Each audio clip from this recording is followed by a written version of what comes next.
that the U.S. is facing total destruction at the hands of Muslims.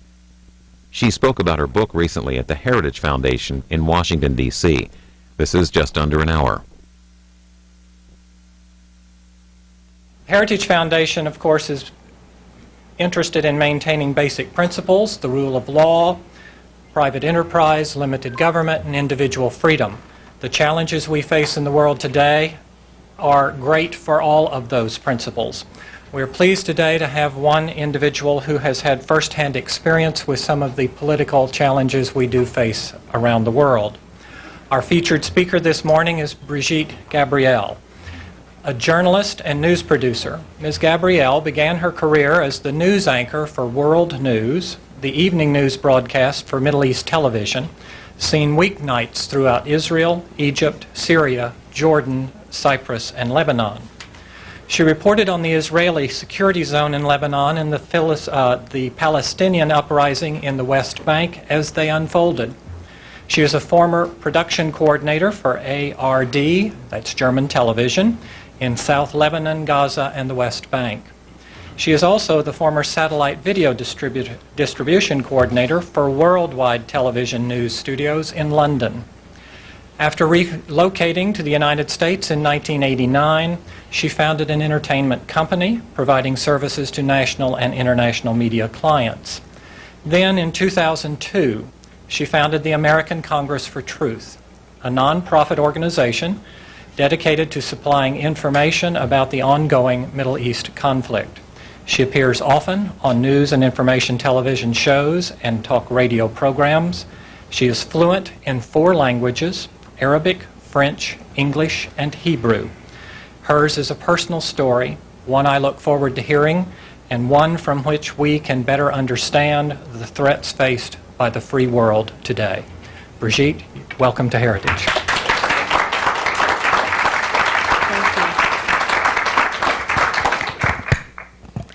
Thank you. I am honored and delighted to be here today, and I thank you for taking time out of your busy schedule to come here and hear me speak about the Middle East conflict from my own personal experience. When people hear about the Middle East, they think all the countries in the Middle East are Muslim countries. This was not the case 30 years ago. Lebanon was the only majority Christian country in the Middle East. Lebanon was the most westernized modern country in the Middle East. When we got our independence from France in the early 40s, the majority of the population were Christian. The Muslims were the minority. We prospered, we built the country, we are the descendants of the Phoenicians, we were good in commerce. And in a very short period of time, Lebanon became Paris of the Middle East, the banking capital of the Middle East. We had the best universities in the Middle East, the best education centers, the best schools, the best theaters. We exported the theater and the art to the rest of the Arabic world. That's why a lot of Arabic countries understand the Lebanese dialect through our culture, but while we do not understand many of theirs.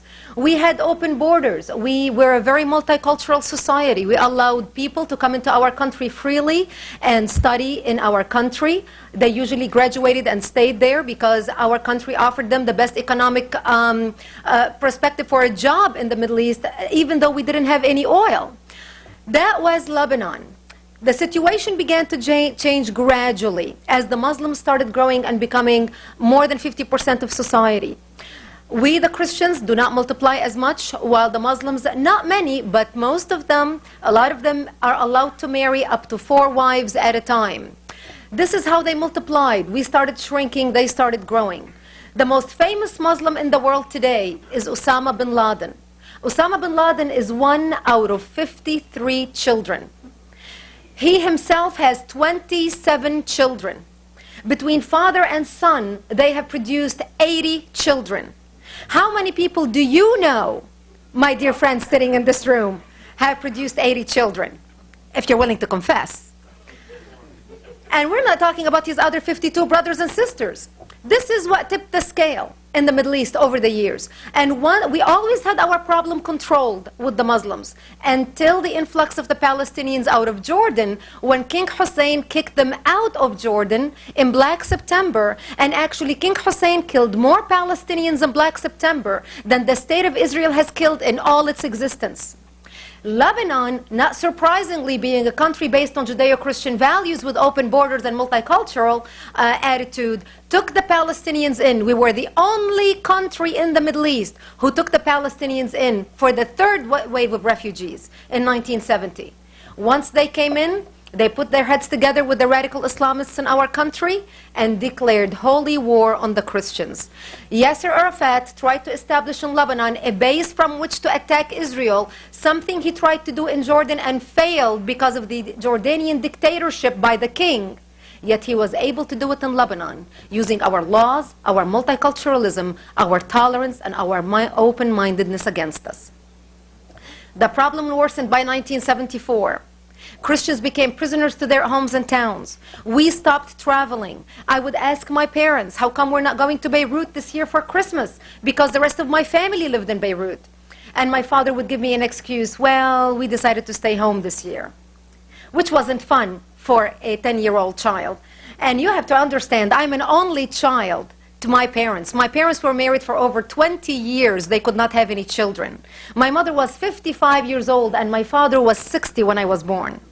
So staying home with two elderly parents on Christmas wasn't that exciting. The reason why we stopped traveling is because the Muslims and the Palestinians would set up checkpoints and would stop cars driving. And they would look at the people's IDs.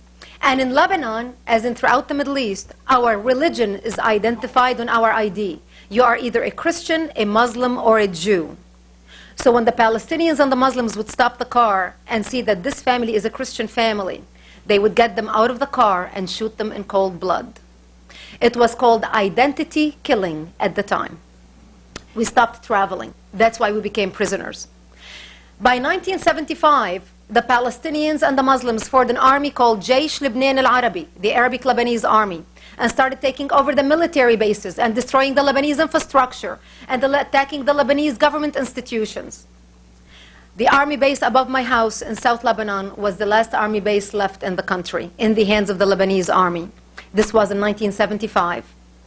They grouped their people together, and in trying to take over the military base in my town, they bombed my home, bringing it down and burying me under the rubble. This was in 1975. I was wounded. I ended up in a hospital for 2.5 months and undergone surgeries. And I would ask my parents, why did they do this to us? And my father would tell me, because we are Christians. The Muslims consider us infidels. So I learned at a very young age, at age 10 years old, that I am wanted dead simply because I was born into the Christian faith. I left the hospital and I came home, and my home was no longer the home I left. I ended up living in a bomb shelter, underground, with no electricity, no water, and very little food. To get some water, we would crawl to a nearby spring under snipers' bullets, my mother and I, in a ditch. And we would get to the spring, and my mother had to use the stocking on top of the bottle of water to catch all the worms and all the rocks and all the maggots so we can drink the water. And then we would crawl back to the bomb shelter. Before we left, every time we would say our last goodbyes, because we did not know if we're going to come back alive or dead. We didn't have any food. My mother finally crawled up to our storage place and brought down rice, and dried lentils and dried chickpeas. And she would soak them overnight so we can eat, and this was the food we lived on. The only greenery we had to eat was the grass that grew around our bomb shelter. I would crawl out under the bombs and I would dig grass out. And I learned how to peel the thorn so I can eat the stalk with my ripe hands of 12 years old, so I can eat the green stalk inside the thorn. That was the only greenery we ate. We had no heat. We would freeze. We are in the mountains. We are next to the border of Israel.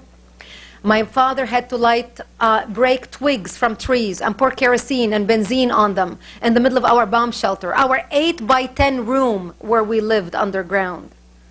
And many times we would cuddle around the fire, and many times we would fall asleep. And we had an agreement. Whoever woke up first would drag the other two outside and slap them on their face to wake up because of carbon monoxide poisoning. We would pass out. This was my life. Meanwhile, we were surrounded by the Palestinians and the Muslims who want to slaughter us. And we knew what our fate was going to be because we knew what they were doing to the Christian towns in Lebanon as they overtaken the country. People that have fled from the rest of Lebanon who came to our area would tell us what they were doing in the other parts of Lebanon. One of the famous massacres is the massacre of the Moor. They massacred many Christians. They would walk into a bomb shelter, meaning the Islamists and the Palestinians. They would find the family hiding in a bomb shelter. They would find a mother and a father with a little baby. They would take the baby, tie one leg of the baby to the mother and another leg to the father, and pull the parents apart, splitting the child in half. They would walk into our churches, urinate and defecate on the altar using the Bibles as toilet paper. The last lady that worked for me was completely mentally disturbed. I hired her so I can take care of her and her family. They tied her to a chair. They tied her 16-year-old son on her lap, held a knife to her hand, and made her behead him before they raped her 2 daughters in front of her. I think the biggest disservice the American media did to the American public is not show them the beheading of Daniel Pearl and Nick Berg. I think we in America as a civilization need to understand the barbaric nature of the enemy we are facing that's heading our way. Few people from my town, knowing what our fate was going to be, went to Israel, who was supposedly the enemy at the time. Israel was supposedly Lebanon's enemy, according to the government-controlled media. But we as Christians, our back was to the Jews, Israel. Our front was to the Palestinians and the Muslims. And we knew of the 2 evils, of the 2 devils, the Jews are not going to slaughter us because we had more shared values with them than we had with the radical Islamists and the Palestinians. Few people from my town went to Israel and begged for help. And Israel started coming in the middle of the night from 1976 till 1978. Bringing food for the children, bringing bomb shelters to the people who didn't have a bomb shelter, bringing blankets to the family, bringing medication, bringing food for the military, bringing ammunition to the Christians, and teaching them how to fight, taking them into Israel to be trained. Because the Christian Lebanese had college degrees, had education, they were not street gangs. And you can have all the college degrees on your wall behind you, your doctorates, your law degree, and everything else. It doesn't do you squat when you are faced with an enemy who believes that beheading you is an order from Allah. And this is how we stayed alive for another 2 years, until 1978. One day, one of our militia members, the Christian militia in the south, came to us and he said, I just want to let you know that tonight we're going to be attacked and we may die because we had lost so many people and I don't think we can fight. And I just want to wish you a merciful death.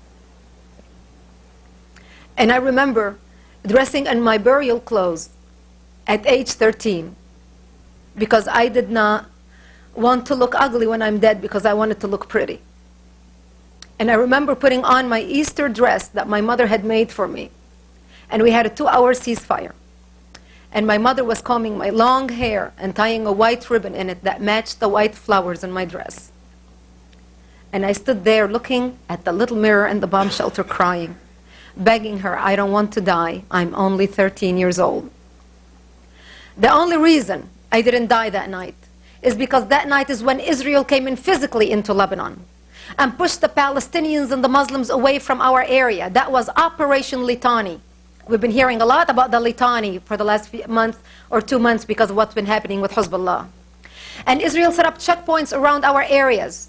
And this is what kept us alive for another 4 years, until Israel invaded Lebanon all the way to Beirut in 1982. And the reason why Israel entered Lebanon in 1982, because Israel was working with the Christians in Lebanon to liberate Lebanon from the radical Islamic element supported by Syria, protected by Iran, financed by the petrodollars pouring from all around the Arabic country to help Yasser Arafat create a base to terrorize Israel. They wanted to destroy the only Arabic democracy that existed in the Middle East. The Christian Lebanese were working with Israel. The Christian Lebanese from Beirut were being trained in Israel and in Tel Aviv, just as well as the Christians in South Lebanon. Israel came in, and the only reason Israel came in was because Syria, who was financing the radical Islamists and supporting them and protecting them and supplying them with weaponry, were shelling the northern towns of Israel to the point where the northern towns of Israel, their lives ceased to exist. They lived in bomb shelters just like us. And this didn't go on for a month or two. This went on for a year, before Israel invaded Lebanon.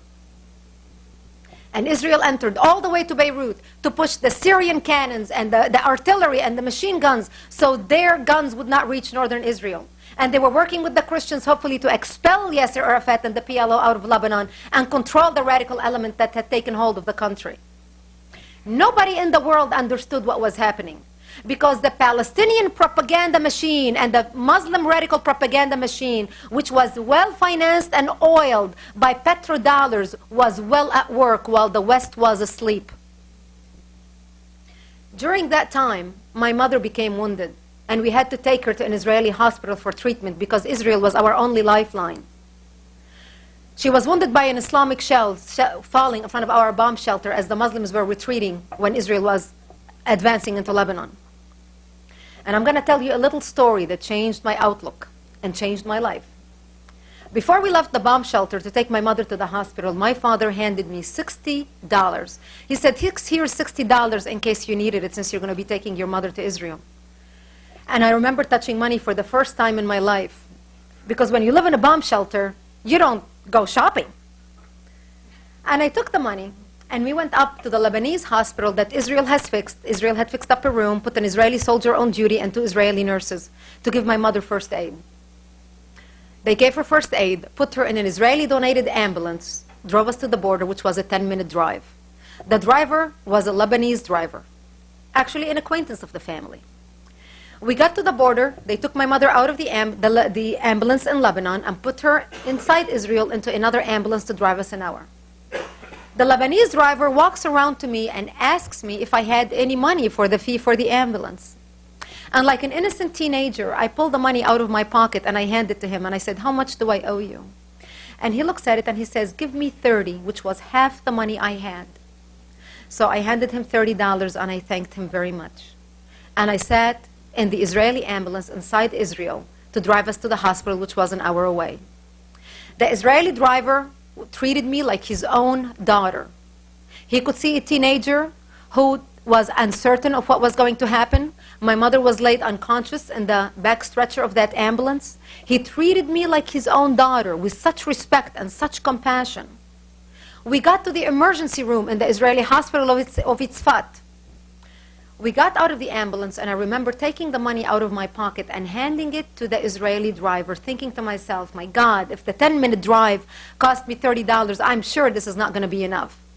And I handed him my money.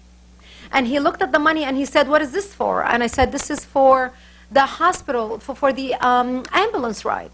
And he said, no, this is a free service from us to you. Keep your money and take care of your mother. I wish her a speedy recovery. And I could not believe my eyes and ears. I thought to myself, what an ethical man. What an honest man.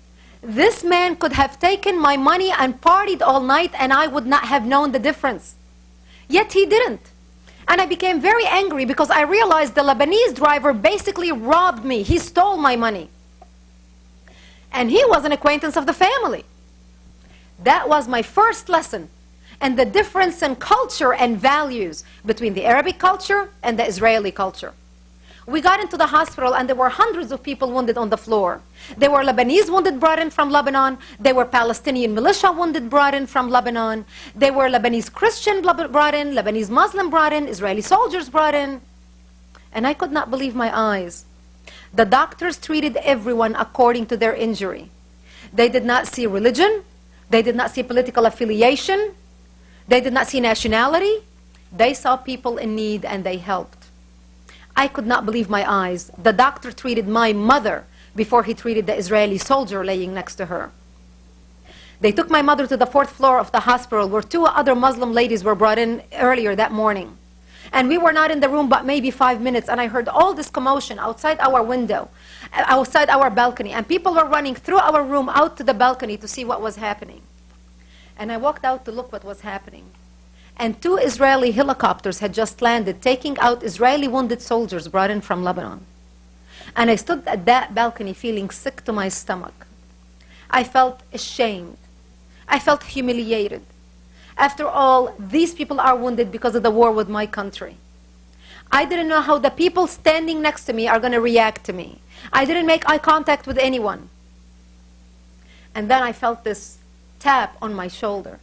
And I looked to my side, and there was an Israeli nurse standing next to me, and she said, "You are new here, aren't you?"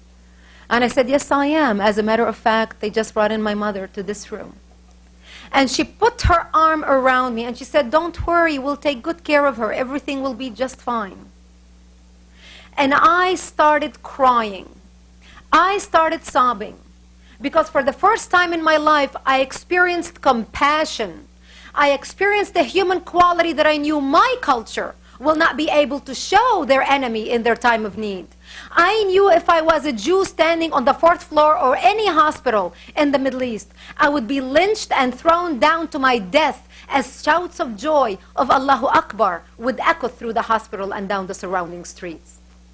I spent 22 days in the hospital in Israel. Those days changed my life, changed the way I believe information, changed the way I listen to the radio. I learned I was sold a lie by my government about the Israeli people and the Jewish people that was so far from reality. It was amazing. One of the Muslim ladies with us in the room, she was there for over 10 days. And when the Israeli soldiers would come and take care of her wound and change her wound in the morning, the minute they would leave, she would look at them and she would say, "I wish you were all dead. I hate you." And if you could see evil, I saw evil. Because when you hate so deep that you are unable to be grateful to the people that save your life, you have crossed the fine line between humanity and something very ugly on the other side. I vowed that one day I will return to Israel. Because these were the type of people I want to live amongst. This was the type of culture I wanted to adopt. A culture of civilized people who respects all others, who shows compassion to others. You want to know real people? The time you know the true face of a person is when they are in a tragedy. That's when their true colors shine. And the colors of the Israelis were respect, compassion, and love. While all the Israelis from Israel heard that there were Lebanese people wounded in the Israeli hospitals and came to visit, bringing in chocolates, bringing in baklava, telling people, "Our homes are your home. If you need any help, just come, let us help you out." It was an amazing scene. And all you heard on Lebanese television, the barbaric Israeli enemy invading Lebanon and torturing Lebanon and destroying the Lebanese infrastructure. Nobody destroyed the Lebanese infrastructure but the radical Islamists and the PLO who ravaged Lebanon. And this is exactly what we're seeing today. I ended up moving to Israel when I was 20 years old to become news anchor for World News in the Middle East, where I covered world events and reported on world news. And I saw the same pattern being repeated. What I used to think is a regional problem between radical Islamists and Christian Lebanese was becoming a world problem. The Achille Lauro, the Pan Am flight, the TWA flights, the killing, the hijacking. It was the same Muslims' name perpetrating it. Ahmed, Hussein, Muhammad, Ali. The same of the victims, Terry Anderson, Terry Waite, General Higgins, all American Western names, Jews or Christians. And now I am in the United States. And people today have such misinformation in our country, it is mind-boggling. I realize that the same enemy that Israel has been fighting for over 50 years are the same enemy today who are fighting Western civilization. No one paid attention then, but now we better pay attention. Great example is Hamas. The terrorist organization Hamas. When people hear Hamas, they think Hamas is an 8,000 miles away problem. Hamas is an Israel problem. Hamas is here in the United States. Hamas, of all the terrorist organizations in America that have set up shop in America, and the top three are Al-Qaeda, Islamic Jihad, and Hamas. Hamas has the largest infrastructure on American soil. Hamas has cells in over 40 states in the United States. They have cells in, and I'm going to name you a few cities that might interest you. Boston, Massachusetts, New York, New York, Laurel, Maryland, Potomac, Maryland, Washington, D.C., Henderson, Virginia, Springfield, Virginia, Raleigh, North Carolina, Boca Raton, Florida, Fort Lauderdale, Florida, Philadelphia, Pennsylvania, Cleveland, Ohio, Charlotte, North Carolina, Orlando, Florida, Tampa, Florida, Seattle, Washington, San Francisco, California, Santa Clara. You get the idea. In over 40 states. This is the problem we're facing today. Many people who turned a blind eye to evil and did not pay attention to what was happening are now paying the price. In the Hamas Charter, Article 22 of the Hamas Charter, which was published and made public in 1988, states as the organization's the enemy.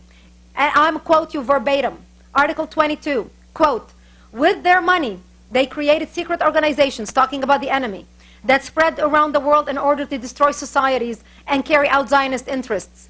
Such organizations are the Freemasons, Rotary Clubs, Lions Clubs, B'nai B'rith, and the likes. All of them are destructive espionage organizations to be destroyed.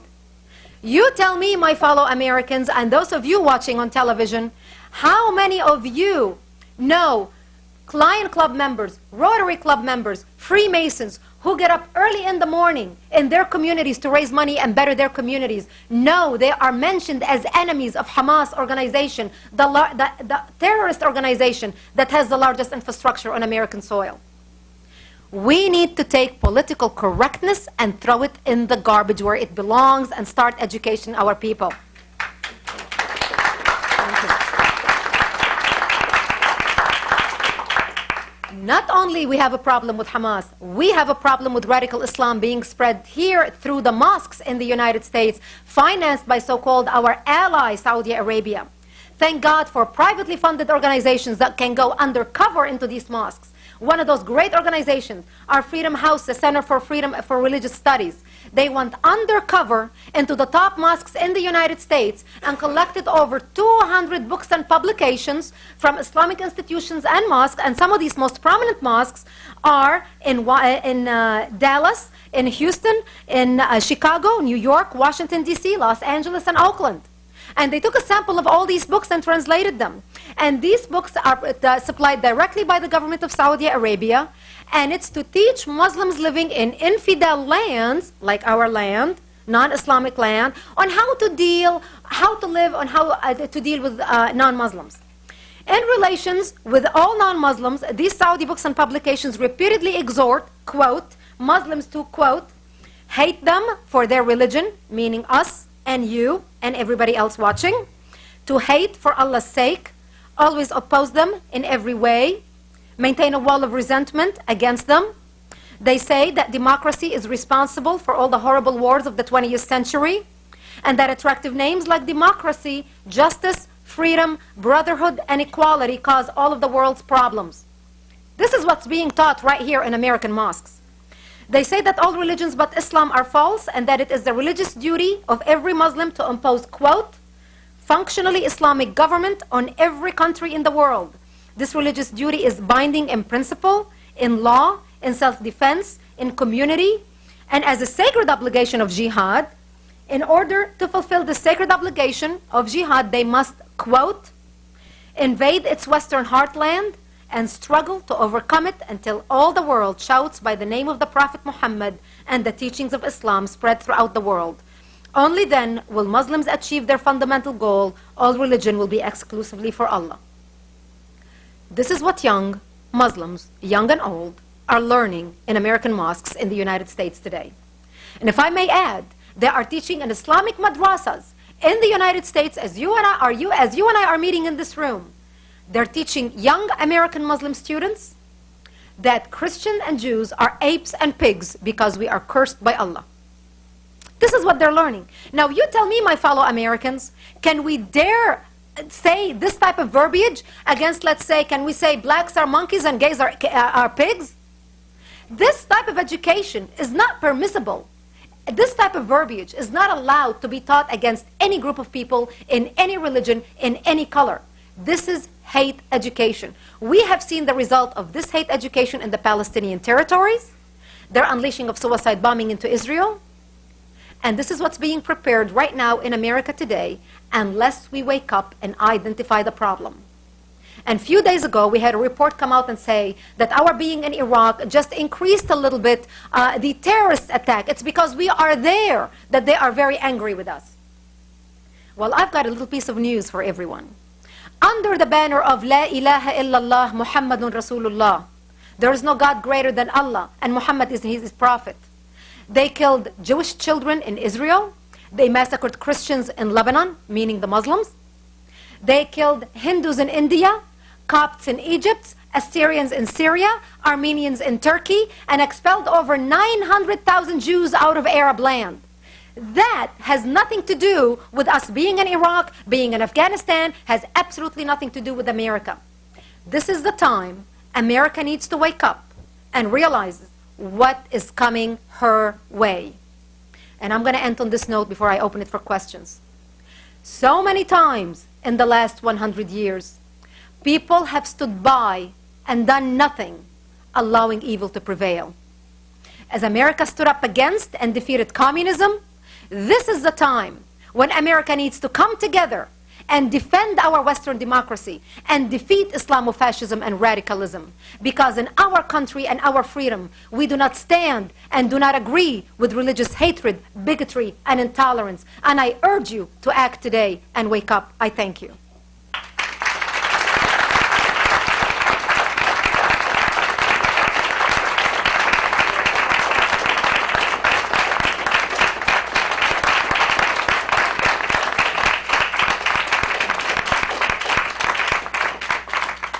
For some reason, I would suspect there are a few questions in the audience.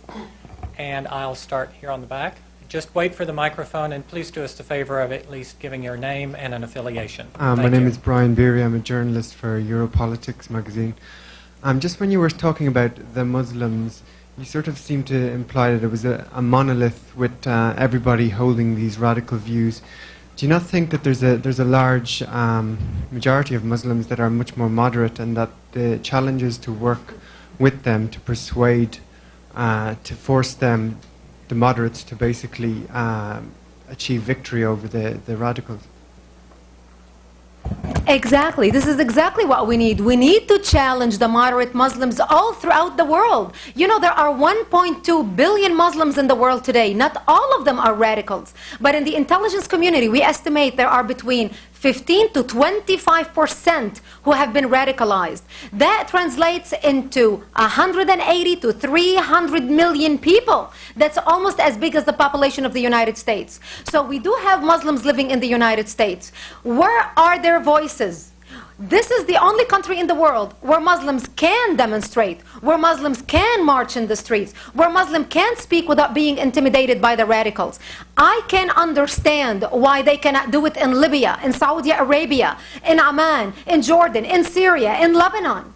But there is no excuse why the Muslims in the United States cannot take to the streets and rally and send a message to the radicals in the Middle East that we are Americans first. You kill one of us, you kill all of us. We condemn Hamas, we condemn Al-Qaeda, we condemn Jama'ah al-Islamiyya, we condemn Hezbollah.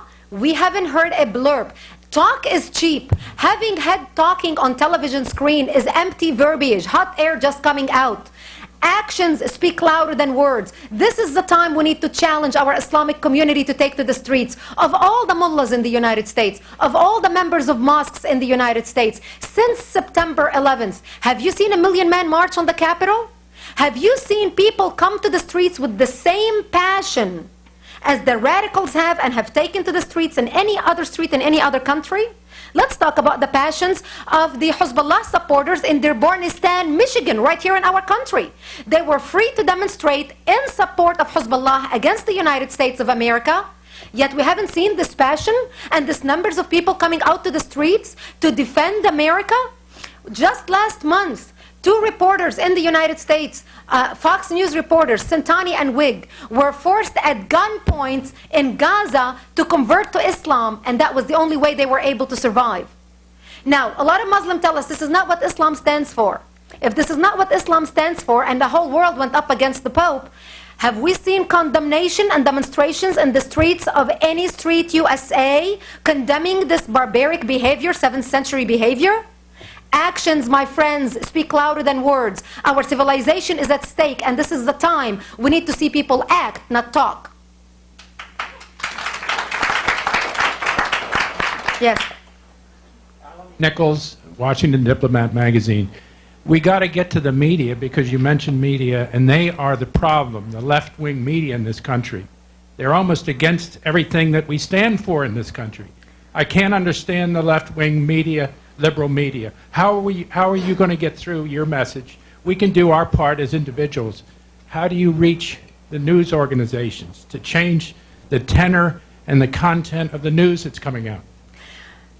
You know, a lot of people in the liberal press say, I already have my mind made up, don't confuse me with the facts. This is the problem we are facing. But we are seeing a decline in the mass media, and we are seeing a lot of people are using alternative media sources, such as the internet, such as publications on the internet, such as talk radio, which have seen an incredible increase in talk radio. And this is how we get the message out. Every individual can get involved. I founded an organization in 2002 called AmericanCongressForTruth.com because I'm sick and tired of political officials who make it to Washington, D.C., get up there and forget the voices of the people who elected them. Lining their pockets with money becomes more important than protecting our borders, tightening our immigration, screening students who want to come and study in our country from hostile countries. So we started an organization. We have thousands of members in all 50 states in the United States and countries outside of America, people who want to know what they can do to make a difference. There's a lot of things. We send action alerts on a daily basis, and I encourage everyone to sign up to our website, AmericanCongressForTruth.org or .com, and sign up to receive our emails. And we give people tips. For example, if you live in a small town USA, you noticed the mosque being built, and you noticed radical behavior, people dressed more radically, behaving more radically, keeping to themselves. Your antennas go up, go down, take an afternoon, go to City Hall, find out who owns the deed to that mosque. That's public information. Is it a Saudi foundation? Is it some Muslims from foreign countries whose name is on the deed? Write those names down. Come back to your home. Call your local FBI office. Turn the names to them. We are the eyes and ears of our government. Our government is not in every small town USA, but we are, and we can open our eyes, and we can play a part in protecting our nation. I also tell people, you can call your elected officials. Every phone call represents 1,000 voters. And I talk to elected officials, and I say, how many people do you need to hear from on a national level in order for you to make an issue an issue? And they say, all we need to hear from is 40 to 50 people. That's it. The average American thinks, what's my voice going to do? They need to hear from 100,000 people. But here is why, the reason behind the numbers. If one person calls, he or she is representing 1,000 voters. Because he is willing to get up and make the phone call, and he represents 1,000 couch potatoes who, even though may think the same way, but are too lazy to make the call, but they do vote on election day. That translates to 40 to 50,000 voters on election day. Stop buying the mass media, the New York Times, stop buying the LA Times, stop buying the newspapers that are spreading lies, and start supporting organizations that support the truth and gets this type of truth, this politically incorrect truth, to you and to the American public. And this is how the mass people, mass Americans, can make a difference. Another question. I'm going to take this lady first. She raised her hand first. Two quick questions. Yes. One is, why are the Muslims in this country, the moderates, not speaking out? And secondly, what is your opinion of the president of Palestine saying he would be able to go with 2 individual states? And what is your opinion on those things? Well, I'm going to start with the moderates in this country who are not speaking out. We have very few moderates in this country who are speaking out, and I can count them on less than 5 fingers. One of them is a colleague of mine, Kamal Nawash, the president of Free Muslim Coalition Against Terrorism. Kamal tried to organize a rally in Washington, D.C. by the Free Muslim Coalition Against Terrorism last year to show their support to America against terrorism. The top 3 Muslim organizations in America not only boycotted the rally, not only put down the rally, refused to advertise the rally, but went on the attack against Kamal Nawash, saying that he does not represent the voice of the mainstream Muslim community. 50 people showed up to Kamal Nawash, a Free Muslim Coalition Against Terrorism rally. Most of them were Christians and Jews. Actions speak louder than words, and we need to start listening and watching what's happening in our country and translate what they are telling us, not what we're processing in our mind and hoping they would be saying. Reality is reality. Another question. Excuse me, Ed Powers, my name. You had mentioned something like 15% or so of the 1.2 billion Muslims in the world are potentially been radicalized. In this country, I would suspect that that percentage is far lower, and that the potential there is still probably for many thousands to be radicalized. The concern that I have with taking on the campaign that you're talking about, even though I think there's a lot of merit to it, is possible overreaction in this country to a minority population. Just a half century ago, during World War II, we locked up hundreds of thousands of Japanese Americans because we feared they were in cahoots with the enemy. How do you prevent something like this from happening in this country to the overwhelming majority of law-abiding American citizens of Muslim Absolutely, faith? and we are never going to allow to happen what happened back in World War II. But we can be wise in the way we conduct our intelligence. For example, our government wanted to monitor certain mosques last year for radioactive material. Radioactive material. Now you tell me, how many temples and churches have you heard of that we are interested in monitoring them for radioactive material? And why should CARE, the Council on American Islamic Relations, oppose us to monitoring something where we know there are radioactive material to protect ourselves and our country? There are certain laws that we can put pressure on our elected officials to do where we're not endangering the majority of the Muslims. Obviously, we are not closing the mosques. Obviously, we are not locking them up. Obviously, we're letting the terrorists play in our ground. Look at September 11th, the biggest joke on America. The biggest terrorist act to ever happen on American soil happened by Muslims living in America, came to America either legally or illegally, holding American IDs, using American money, going to American flight schools, training in American flight schools to fly American airliners into American buildings to kill Americans. The whole job was done from within, not outside. So you do not need to just lock the 3 to 6 million Muslims that live in this country, but you can certainly, if you encourage our government to eavesdrop, there is a lot of terrorist attacks that have been foiled since September 11th because of the eavesdropping program. Just because you don't hear about it or it doesn't materialize into a big terrorist act doesn't mean that these programs are not working. The Patriot Act, you know, I come from a Lebanese heritage. I have no problem if the FBI wants to monitor any conversation I have. All they'll get is few laughs. I have no problem. They want to search my house? Give me 5 minutes. I'll make my teenagers pick up their bedrooms, and there you go. And anybody that doesn't sound the way I do, you better watch out. We are fighting a war for our survival. And this is the time the Islamic community needs to be challenged to turn the radicals within it into us and start working with our government. When you see one individual committing a terrorist act, like the 19 hijackers, like any terrorist, a terrorist doesn't work independently.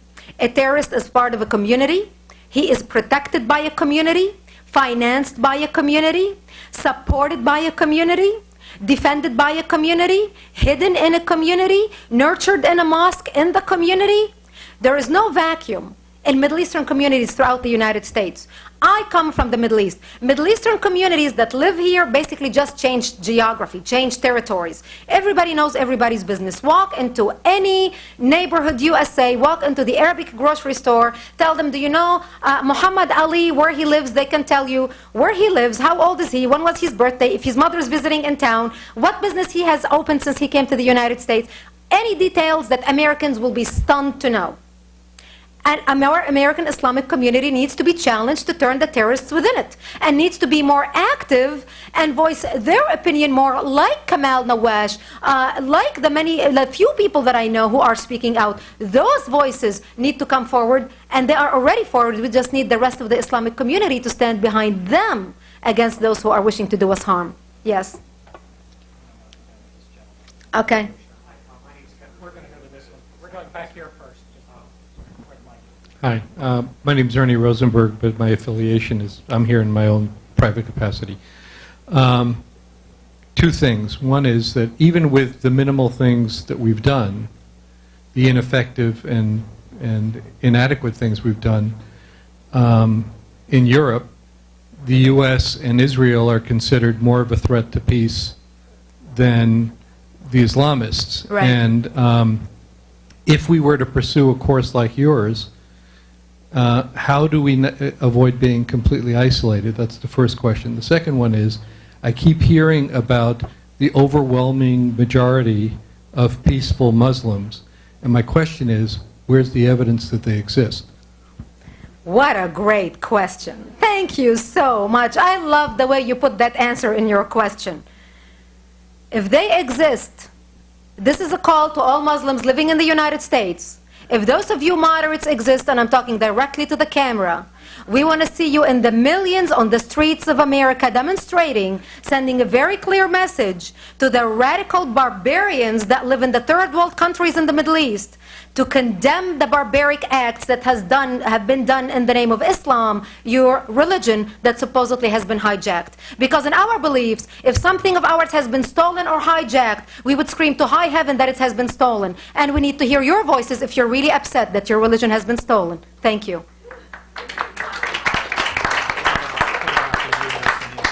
Oh, the U.S. and Israel. Yes, thank you. The U.S. and Israel are considered the great Satan. And many people do not realize. Let me tell you, America is the great Satan. Israel is just the little Satan tagging along with America. Keep that in mind.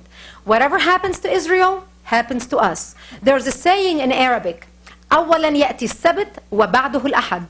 First comes Saturday, then comes Sunday. First we kill the Jews, then we come to the Christians. You ask anyone in the Middle East that saying, they'll know exactly what you're talking about. The Muslims have been raised with it. We, the Christians, have been raised with it.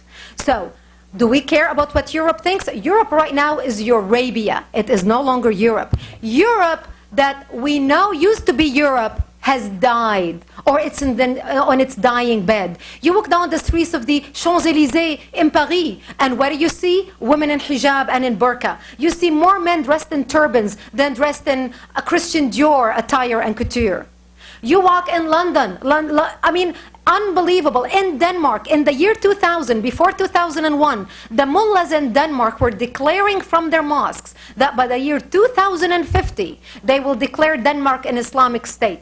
That was 2000, before the big cartoon brouhaha.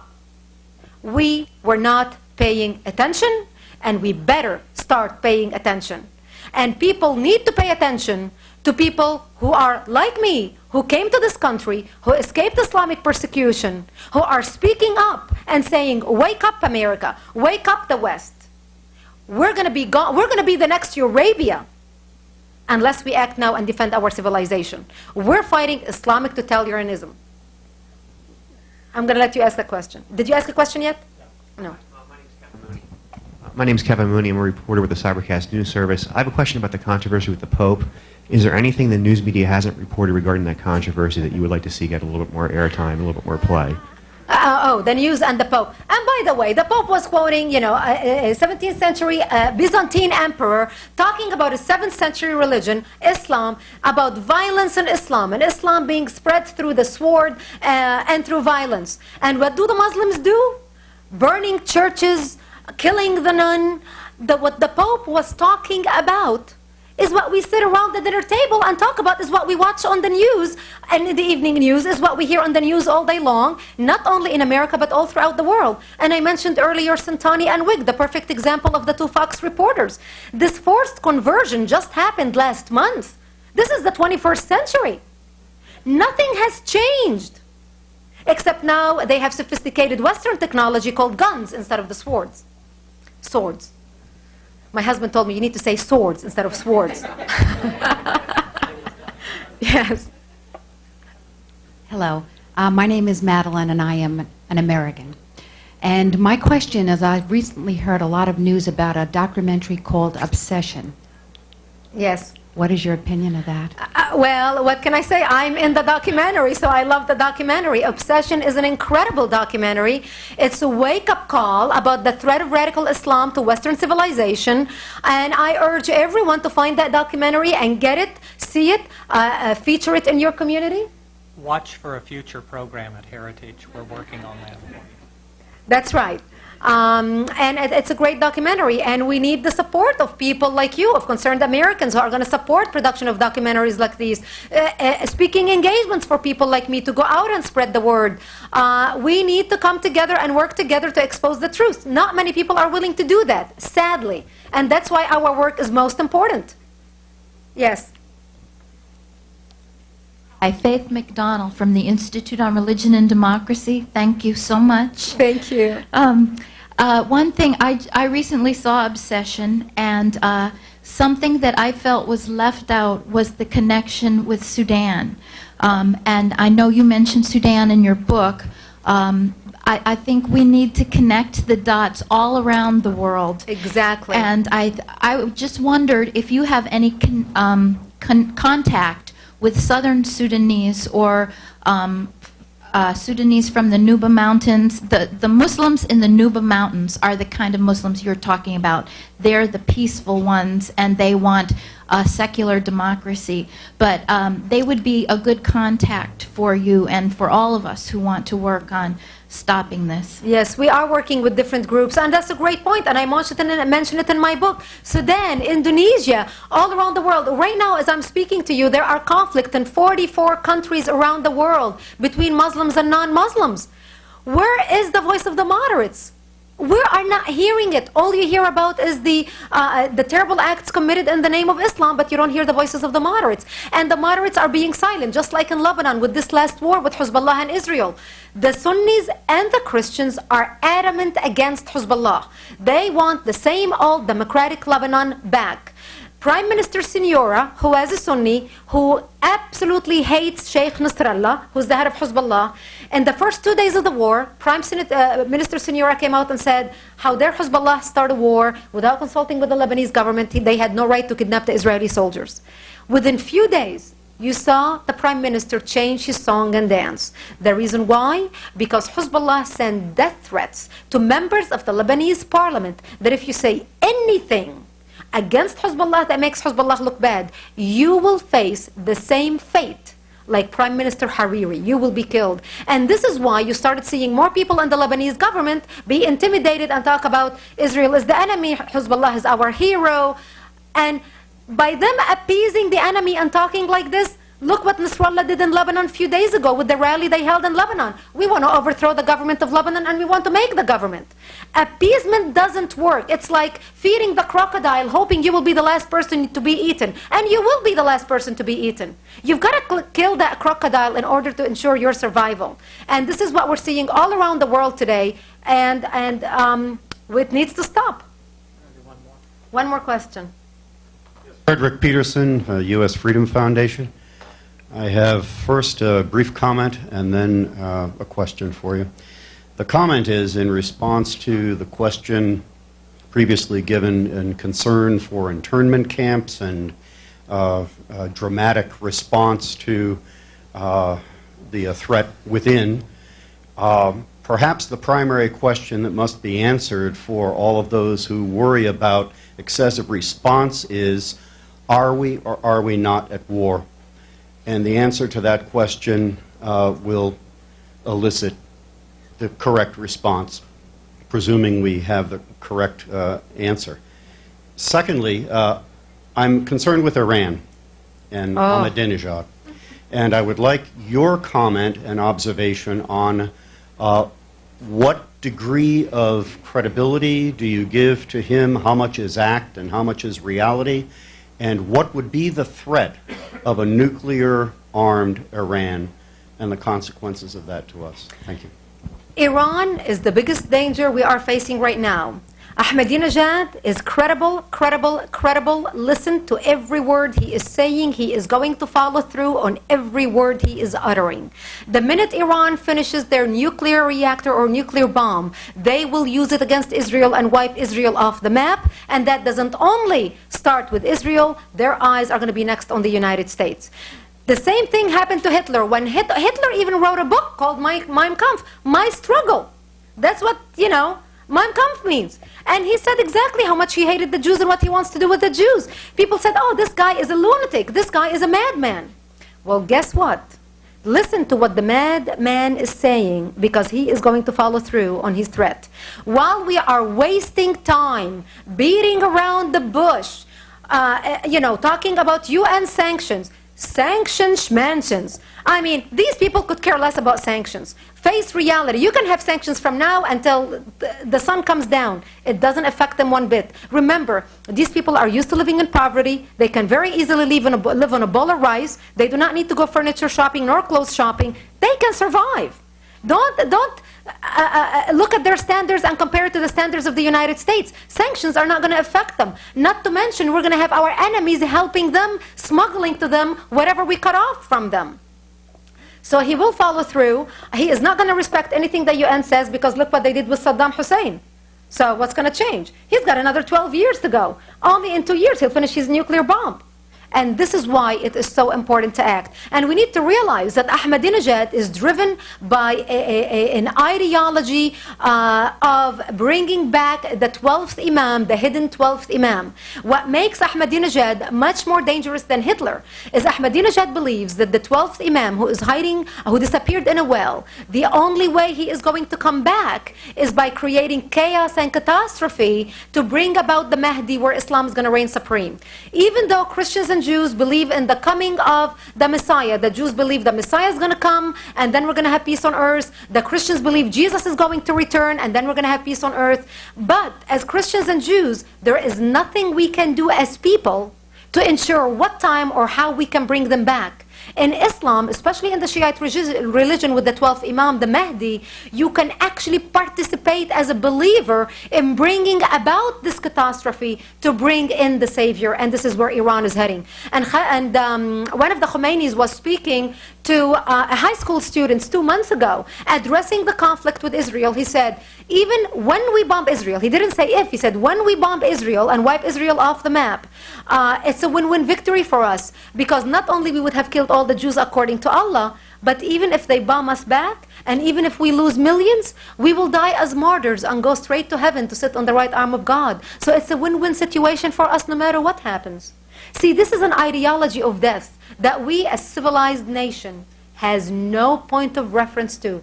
We cannot relate, but we need to understand. We don't have to relate or have a point of reference with what he's talking about, but we need to understand as civilized, educated people where he is coming from and where he wants to go, and just be prepared to fight and stop him before he gets there. I thank you. My book is Because They Hate, a Survivor of Islamic Terror Warns America. And I urge everyone to visit my website, AmericanCongressForTruth.org. Sign up to receive our action alerts and emails, and join us in defending America. Thank you.